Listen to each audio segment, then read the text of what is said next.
ایک سیابی کہتے ہیں مجھے اکثر یہ حضور کا فرمان سنتا تو میرے دل میں خیال آتا آخر اللہ کس طرح برکت دیتا، اللہ آخر اللہ کس طرح سے نوازتا ہے، اعلان کیا ہے؟ کہتے میں یہ بات سوچ کے نا مجھے قضائے حاجت کی حاجت ہوئی، خانہ پیشاب کے لیے میں نکلا تو ایک جگہ دور جا کے میں بیٹھا کھیتوں میں، دور جا کے کہتے میں پیشاب کر رہا تھا تو ایک چوہا اپنے بل سے نکلا اور ایک ہیرا میرے پاس رکھ گیا، میں پیشاب کر رہا ہوں، کہتے پھر گیا اندر دے کے ہیرا اور رکھ گیا، پھر گیا تو پھر رکھ گیا، پھر گیا تو پھر رکھ گیا، کہتے 15 ہیرے چھوڑ گیا۔ اب میں فارغ ہوا، وہ ہیرے اٹھائے گھر میں لے کے گیا، مسجد نبوی میں گیا کہ حضور سے پوچھوں میرے لیے جائز بھی ہے کہ نہیں، بلوں سے نکل رہے ہیں، بلوں سے پیسے نکل رہے ہیں، ہمارے سارے بلوں میں ہی چلے جاتے ہیں، بلوں سے پیسے آ رہے ہیں، سیاپا کو برکت دیکھیں، عبادت بلوں سے پیسے آ رہے ہیں، دل سے فرماتے ہیں میں وہ ہیرے اٹھائے تو در رسول پہ جب میں نے پہلا قدم رکھا نا مسجد نبوی میں تو مجھے بتانا نہیں پڑا، میرے مصطفیٰ نے میرا چہرہ دیکھا اور مسکرا کے فرمایا پتہ چلا ہے اللہ کس طرح نوازتا ہے، خبر ہوئی ہے اللہ کس طرح نوازتا ہے؟ فرمایا رب کی بارگاہ میں جھکے رہو، وہ تمہیں وہاں سے دے گا تمہارا گمان بھی نہیں گیا ہو، اس کے حضور تو آؤ، اس کی جانب تو توجہ کرو۔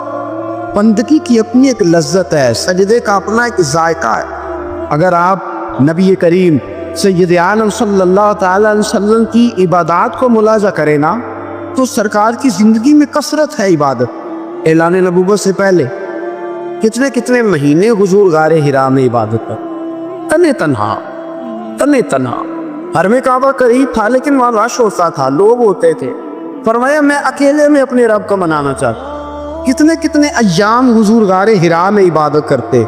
پھر صحابہ کرام علیہم رضوان فرماتے کہ مدینہ منورہ میں حضور کا یہ رنگ ہوتا، اتنے لمبے سجدے کرتے کہ لگتا ہے روح مبارک کی پرواز کرتی، اتنے لمبے سجدے کر۔ حضرت سیدنا معاذ بن جبل رضی اللہ تعالیٰ عنہ فرماتے 3 دن ہو گئے حضور چلے گئے، مدینے میں نظر ہی نہیں آ رہے، صحابہ پریشان، ابو بکر صدیق، عمر فاروق، عثمان غنی، مولا علی ڈھونڈتے پھرتے، حضور سید عالم صلی اللہ علیہ وسلم کا پتہ نہیں۔ فرماتے جناب صدیق اکبر گھومتے گھومتے جبل سلا کی پہاڑی کے قریب گئے، ایک چرواہا بکریاں چرا رہا تھا، اس سے پوچھا تم نے میرے محبوب کو تو نہیں دیکھا؟ تو کہنے لگا مجھے نہیں پتا تمہارے محبوب کون ہے۔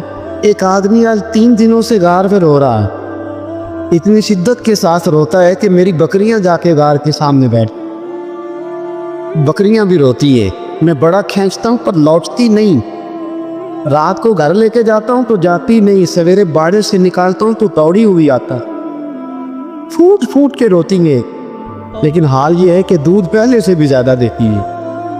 حضرت ابو بکر صدیق کہنے لگے یہی تو میرے رسول پاک علیہ السلام کے نبی ہونے کی علامت۔ اس صحابہ کو بلایا، 3 دن سے حضور سجدے میں، کتنے دنوں سے؟ یہاں سجدہ لمبا ہو جائے تو امام کے پیچھے لوگ بھاگنے لگتے ہیں کہ صاحب آپ تو فارغ ہیں، مجھے تو ڈیوٹی پہ بھی جانا۔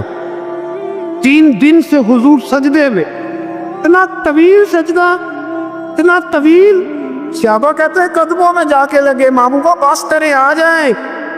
حضور نے فرمایا رب نے سورہ ہود نازل کر دی ہے، سخت حکم آ گئے ہیں، وہ کہتا ہے میں تیری امت سے حساب پوچھوں گا، میں اپنے رب کو منا رہا ہوں، بکر جاؤ مجھے منا لینے دو۔ حضور نے ہمیں بتلایا ہے کہ رب کو سجدہ کریں تو رب مان، اس کو منانے کا طریقہ سجدہ کرنا ہے، جھکنا ہے، عبادت کرنا ہے، کب مانے نہ تو میں آؤں گا۔ چلو کیسے آپ، اور ایک روایت ایسی بھی ہے کہ جب بات نہ بنی تو حضرت فاطمہ سے عرض کی، حضرت فاطمہ شام کا سناٹا چھایا، اپنے آپ کو کپڑوں میں لپیٹا، دائیں بائیں شہزادوں کے لیا تو حضور کی بارگاہ میں گئی، کہنے لگی محبوبہ بس کریں گھر آ جائے، مدینہ سونا ہو گیا، مسجد نبی کی دیواریں بھی روتی ہے، یا رسول اللہ ستون مجھ سے آپ کا پوچھتے گھر آئیں۔ نبی پاک نے فرمایا فاطمہ تو بھی دعا کر، میں بھی دعا کر۔ حضرت فاطمہ بھی ساتھ والے کونے میں سجدے میں گر گئی، پھر دعا ہوئی، پھر التجا ہوئی، حضرت جبریل آئے، کہنے لگے محبوبہ رب کہتا ہے سار اٹھاؤ، وَلَسَوْفَ يُؤْتِيكَ رَبُّكَ فَتَرْضَىٰ، اللہ فرماتا ہے میں آپ کو اتنا دوں گا کہ آپ مجھ سے راضی ہو جائے۔ میرے رسول پاک علیہ وسلم نے فرمایا بندہ اللہ کے سب سے قریب اس وقت ہوتا ہے جب وہ سجدے کی حالت میں ہوتا ہے۔ کس کے قریب ہوتا ہے؟ اللہ کے سب سے قریب ہوتا ہے وہ بڑا نیڑے ہے رب کے، بڑا قریب ہے، اس لیے کہ وہ حالت سجدہ میں، وہ جب سجدے کرتا ہے نا اس کی بارگاہ میں جب جھک جاتا ہے، آپ ذرا سجدے کی کیفیت دیکھیں نا، زبان بھی یہاں ہے، آنکھ بھی یہاں ہے، کان بھی، عقل بھی ساری، اس نے سارا کچھ رکھ دیا سجدے میں۔ آپ وہ کبھی پیچھے جائیں تو دیہاتوں میں کہا جاتا تھا ناک سے نکیریں نکالو، بہت بڑی سزا ہوتی تھی نا، ناک سے نکیریں نکالو، بڑی سزا ہوتی تھی۔ تو اس نے کہا مالک مجھے کسی نے کہا نہیں، پر دیکھنا میں نے رکھ دی ساری عقل سجدے میں، اور رکھ کے کہا کیا؟ سبحان ربی یا اللہ، اللہ میں پست ہوں تو اعلیٰ، اللہ تو میرا رب ہے اور تو سب سے اعلیٰ اتنا۔ اور فرمایا جب یہ اس کیفیت میں ہوتا ہے تو پھر یہ اپنے رب کے قریب ہوتا ہے۔ کثرت عبادت، نوافل، ہمارے ہاں عمرے کی قرآن اندازی محفلوں پہ ہونے لگ گئی ہے، حالانکہ حدیث سے ثابت نہیں۔ میں دوستوں سے کہتا ہوں جائز ہے، کرنی چاہیے، عمرے کی قرآن اندازی جائز ہے، پر کسی حدیث میں نہیں آئی کہ قرآن اندازی کرو عمرہ کرو۔ حدیث میں قرآن اندازی یہ آئی ہے کہ نبی پاک علیہ السلام نے فرمایا تمہیں پتہ چل جائے نا پہلی صف کا ثواب کتنا ہے، تم قرآن اندازی کرو۔ عمرے کی قرآن اندازی کا تو پوسٹر چھپتا ہے، تو یہ والی قرآن اندازی کب ہونی ہے؟ ہونی چاہیے کہ نہیں؟ حضور نے فرمایا تمہیں پتہ چلے کہ اس کا ثواب کتنا تو تم قرآن اندازی کرو، تم قرآن ڈالو۔ جب آپ نماز پڑھ رہے ہوتے ہیں، جب آپ کا مصلی آباد ہوتا ہے، صلاح الدین ایوبی، ایک بزرگ سے ملاقات ہو گئی، بیت المقدس پر قبضہ تھا عیسائیوں کا، تو صلاح الدین بڑے پریشان تھے۔ بابا جی کہنے لگے پتر کیا ہوا؟ کہنے لگے حضور پتہ چلا ہے دشمن کے 2 بحری بیڑے اسلحہ لے کے آ رہے، مسلمان پہلے ہی کمزور ہیں، اور اب اگر 2 بحری بیڑے اور آ گئے تو حضور مسئلہ بن جائے گا۔ تو میں پریشان ہوں کہ کس طرح یہ کم مسئلے والی ہماری فوج ہے کیسے مقابلہ کرے گی۔ تو بابا جی کہنے لگے پتر اس طرح کرنا، آج رات تو بھی دعا کرنا اور میں بھی کروں گا، تو بھی دعا کرنا، آپ ناراض نہ ہونا، ہم تو پیروں والے، ہم تو پیروں کے نوکر غلام ہیں، ہمارا تو گزارا ہی نہیں، ہمیں تو ملتا ہے سارا کچھ وہاں سے۔ پر میرا سوال یہ ہے کہ تعویذ لینے جاتے ہو نفل کیوں نہیں پڑھتے؟ رات اللہ اللہ کیوں نہیں کرتے؟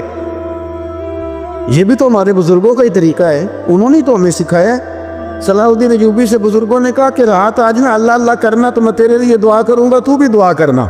تو بندہ جب دکھی ہوتا ہے تو سجدہ کرتا ہے، تو پھر ہی تو مصلی بھیگ جاتا ہے، پھر ہی تو مزہ آتا ہے۔ سکھی بندہ تو کعبے جا کے نہیں روتا، دکھی تھے، تکلیف تھی، تو سر رکھا سجدے میں تو تڑپ گئے۔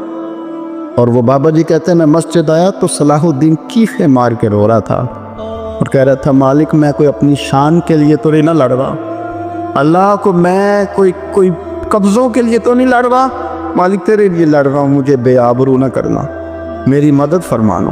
کہتے ہیں میں آیا تھا کہ مسجد میں دعا کروں گا، پر صلاح الدین ایوبی کو روتے دیکھا تو میں لوٹ گیا۔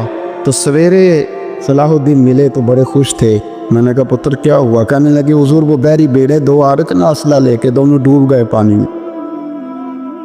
پانی میں ڈوب گئے۔ تو بابا جی کہنے لگے صلاح الدین وہ پانی میں نہیں ڈوبے، وہ تیرے آنسوؤں میں ڈوب گئے، وہ غرق ہو گئے، وہ جو تو نے مصلی بات کیا تو وہ تیرے آنسوؤں میں ڈوب گئے، وہ غرق ہو گئے، وہ تباہ، اتنے قیمتی سے تیرے آنسو کے بہا لے گئے دشمن کے بحری بیڑوں کو۔ میرے بھائی ٹھیک ہو گیا، میرے عزیز سمجھنا اس بات کو ہمیشہ کے لیے، اور اس پر غور کرنے اچھے طریقے سے کہ میرے رسول کریم سید عالم صلی اللہ علیہ وسلم نے نا ہماری توجہ دلائی، حضور نے ہمیں بتلایا، ہمارا ذوق بڑھایا عبادت کی طرف۔ ایک صحابی تھے حضرت ابو فاطمہ رضی اللہ تعالیٰ عنہ، یہ ترمذی شریف کی حدیث ہے۔ نبی پاک علیہ السلام نے فرمایا ابو فاطمہ قیامت کے دن مجھ سے جلدی ملنا چاہتے ہو کہ دیر کے ساتھ؟ تو کہنے لگے حضور کون ہوگا جو دیر سے ملنا چاہے، ہم نے تو جان دے دی وعدہ دیدار پر۔ اعلیٰ حضرت فرماتے ہیں جان دے دی وعدہ اور نقد اپنا دام ہو ہی جائے گا۔ مجھے لگتا ہے کہ یہ سودا نقد و نقد ہو جانا ہے، کیونکہ ہم نے جان دے دی وعدہ دیدار پر۔ آپ نے وعدہ کیا تھا کہ مریں گے تو پھر زیارت ہوگی، تو مر گئے ہم زیارت کی خاطر۔ جان دے دی وعدہ دیدار پر، تو نقد اپنا دام ہو ہی جائے گا۔ اے رضا ہر کام کا ایک وقت ہے، دل کو بھی آرام ہو ہی جائے گا۔ تو حضرت ابو فاطمہ رضی اللہ تعالیٰ عنہ سے نبی پاک صلی اللہ علیہ وسلم نے فرمایا جلدی ملنا چاہتے ہو کہ دیر سے؟ رزق کی حضور فٹافٹ ملنا ہے، میں نے قیامت کے دن آپ سے جلدی ملنا ہے۔ تو نبی پاک علیہ السلام نے فرمایا پھر اس طرح کرنا، دنیا میں رہ کے سجدے زیادہ کرنا، پھر سجدے زیادہ کرنا، قیامت میں ملاقات جلدی ہو جائے گی، قرب ملے گا تمہیں اپنے بچوں کے اندر۔ لیکن ہم شوق پیدا کرتے ہیں، ہمیں صحیح لفظ نہیں بولنے آتے پر ہم بچوں میں شوق پیدا کرتے ہیں کہ پتر ڈاکٹر بن جائے گا تو بڑا نفع کرے گا، تو لوگوں کی خدمت کرے گا، ملک و ملت کی خدمت کرے گا، تیرے ابا کا نام روشن ہوگا، تیرے دادا کی تعریفیں ہوں گی۔ ہم یہ ذوق پیدا کرتے ہیں، ہم اپنے نوجوانوں کے اندر یہ فکر پیدا کرتے ہیں، انہیں ہم سمجھاتے ہیں کہ میاں جب تم پڑھو گے، محنت کرو گے تو فلاں آدمی کی طرح تمہارا نام ہوگا۔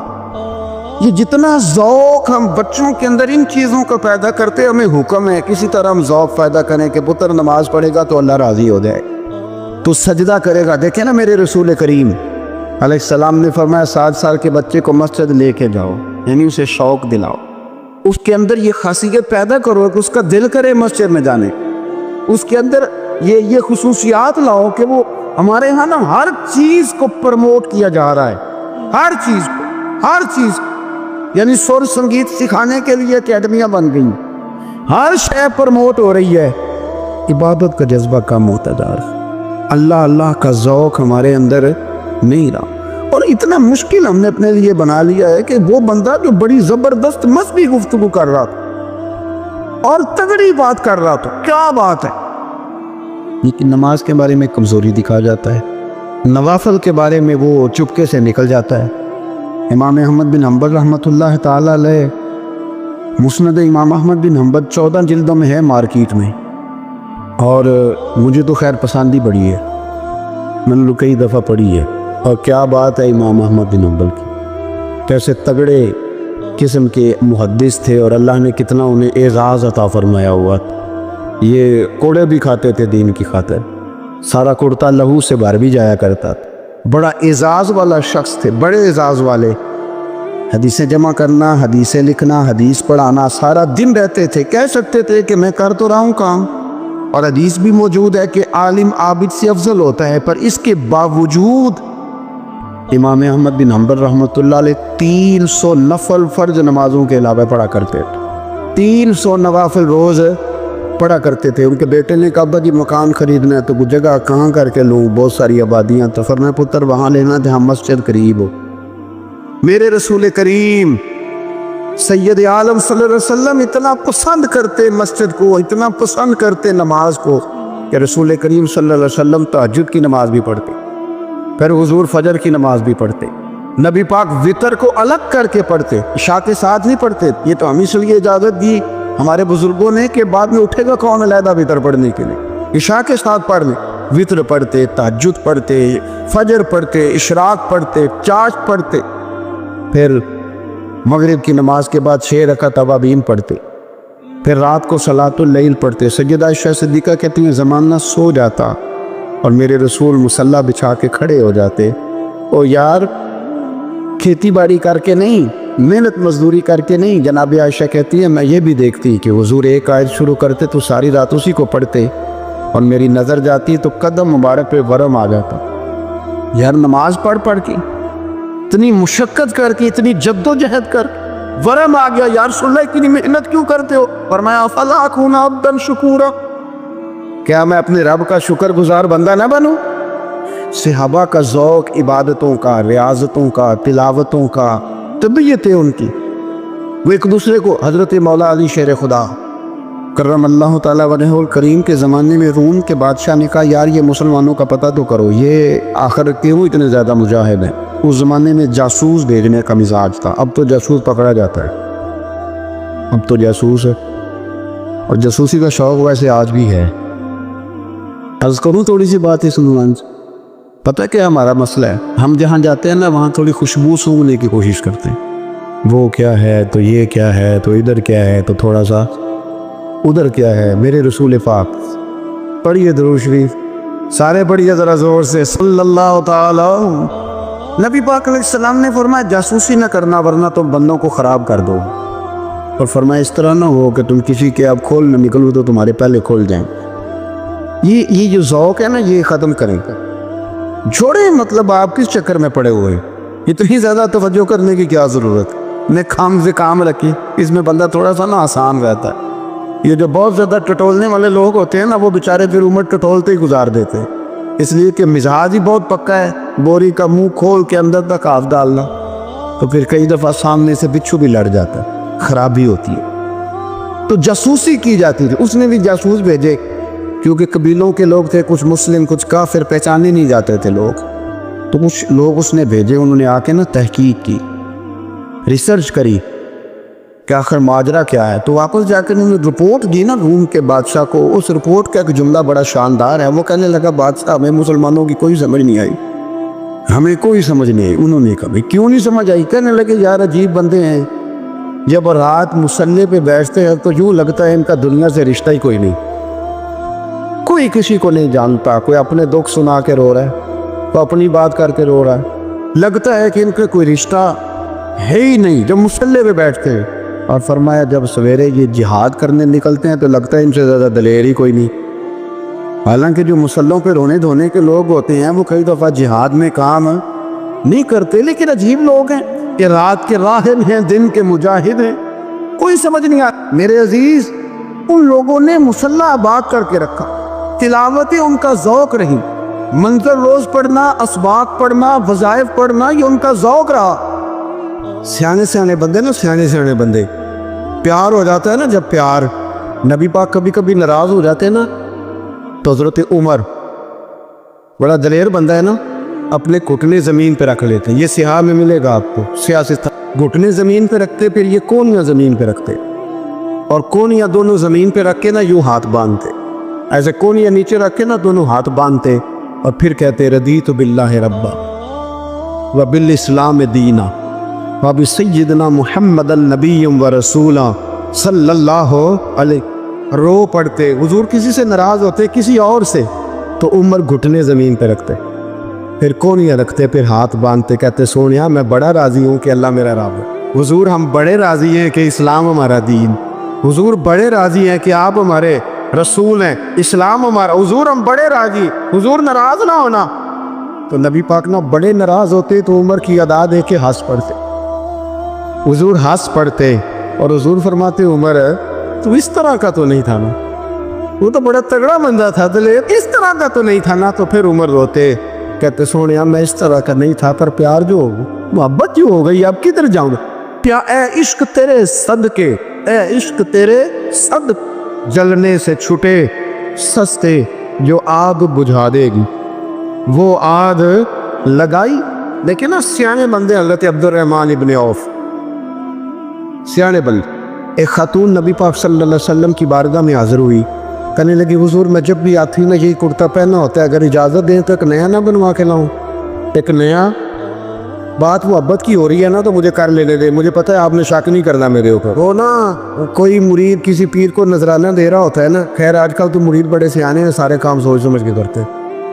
میں نے کہا تھا شک نہ کرنا, لیکن اگر کبھی کوئی مرید کوئی تحفہ, کوئی جوڑا, کوئی چیز پیش کر رہا ہو نا تو سائل تے کھلوتا بندہ ہے, ویکھنا یہ نہ کی کام شروع کیتا ہے. میں کہ تو اس شعبے دے نہیں, تینوں پتہ ہی نہیں. آپ میری بات کو سمجھ رہے؟ نبی کریم صلی اللہ علیہ وسلم نے تحفہ پیر کے لیے منع ہے کہ وہ لالچ نہ کرے, وہ تباہی نہ کرے, اپنا کلیجہ خراب نہ کرے. لیکن بی بی نے کہا حضور ایک کرتا بنا کے لاؤں, اور شارعین کہتے ہیں زیادہ بی بی امیر بھی نہیں تھی وہ مائی, لے آؤں.